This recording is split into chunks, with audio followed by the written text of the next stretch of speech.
Hey guys, I'm Elliot. This is Everything Elliot, and today I'm over my buddy Cam's house, and you might be able to see behind me is a wood splitter. Now this is a little bit different than anything I've had on the channel before. Well, that's a lie.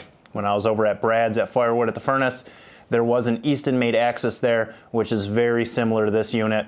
This is a vertical splitter with a tabletop.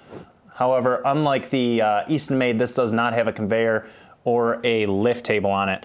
So this is a little more of a budget-friendly unit. I think he bought it like homemade from some guy. But just because it's homemade doesn't mean it's poor quality. We'll give you an overview of everything that it's got to do with it.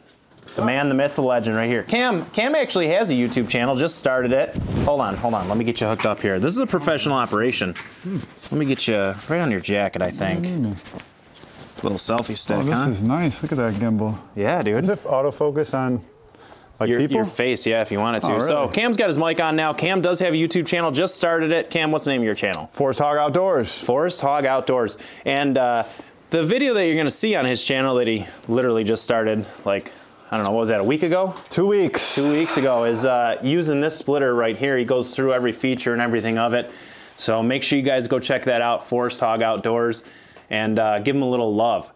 So Cam, give me a little bit of a rundown on this unit. Well, I didn't build it. Found some guy who's getting rid of it, who sold bundled firewood, and that's what he used for it. He basically told me he knocked off a EastonMade axis, and also I think Split Force has a model very similar to it. So he thought he could have a local shop build it for less than what it would cost to get one shipped to him from Canada, and he did.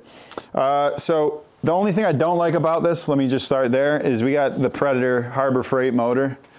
Yeah, whatever. I wish it was a Honda GX or something, but it's not. So but it works, right? It works, and it works fine. So I've never bought a motor from Harbor Freight, so we'll see how long it lasts. He's got a 22 gallon per minute pump down here, PSI.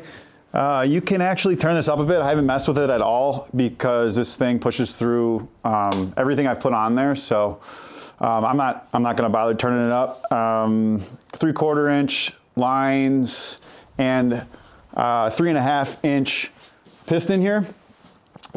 It's actually a cool setup. This is not solid steel, obviously, but this entire thing is essentially another reservoir for hydraulic fluid. So you can see the filter on top. So all the fluid is getting pumped through here. Pretty cool. That probably helps keep the fluid temps down with that much fluid in it. Because I mean, you got your fluid reservoir tank down there. That's got to be 8 to 10 gallons at least. Yeah, I'm not sure. I haven't added to it yet. Probably another, I'd imagine, at least 8 to 10 gallons in that tube. Yeah. So it's foot pedal operated. So there's a little adjustable.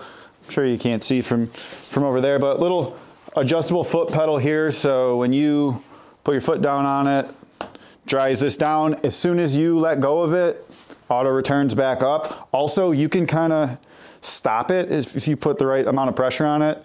It'll actually stop, and you can wiggle the wood around or get whatever you want. So you can really have a nice touch on it.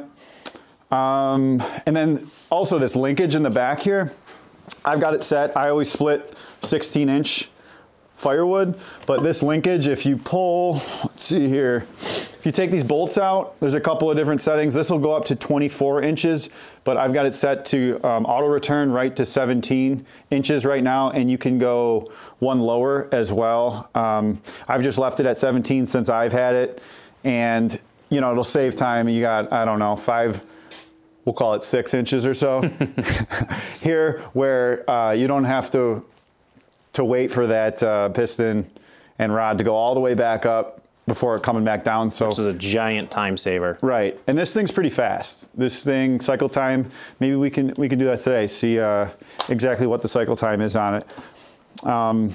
And I've used it a couple of times now. As you can see, it's a little dirty, and I still have all my digits. That's amazing. If you can believe it. People say these are finger crushers. A lot of people said I'd be missing a few fingers after a couple of times. If you just keep your hands out of the danger zone, you won't lose them. I mean, that's the same for any log splitter. You can lose a finger on any log splitter. This is no different. You keep your hands out of the danger zone, you be an adult, and you won't lose fingers. it's a log splitter. Yeah, it's just on its end. Yeah.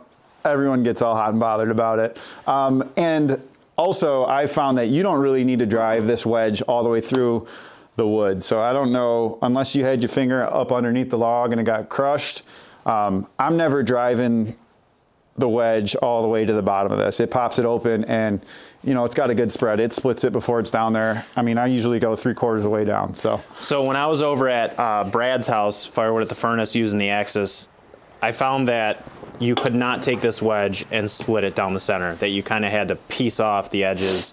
Is that true for this machine too, or do you find that you can, like if it were to sit right there as it is, could you send that wedge right through there?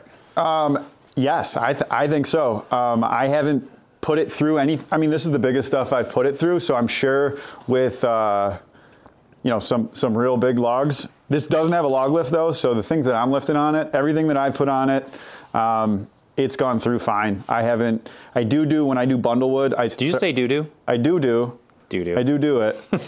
When I do bundle wood, I do start on one end. Because it makes a more presentable piece of wood. You can get perfect squares with no bark on it. Skinless, boneless wood. Yes. Yeah. Chicken breast, baby. Yeah. But we can run it both ways today. I think it's going to be no issue. Cool. I have found that on the knotty stuff, sometimes I use this cutting edge on the smaller stuff, like just like a knife. You don't need to put the whole log all the way up against, because you can catch here where there's no wedge. Yep. And that might stop it. But then on the bigger, knottier stuff, I do have to put the whole thing more straight underneath this rod. But it doesn't really have too much play. This thing is solid. Yeah, I'm happy with the purchase. It's, I mean, at least 1/4 inch. It's 3/8 inch steel. Yeah. The plate's 3/8. So this would be pretty easy to put a log table on, a lifting table. I mean, would not take much at all. I would think right here. A piston and some plate steel. Another line. Super simple. All right, so like I had mentioned to everybody, we got some wood to split. We got a lot of it out that door right there. And we're gonna make some bundle wood. We're gonna make some home burning wood and get after it.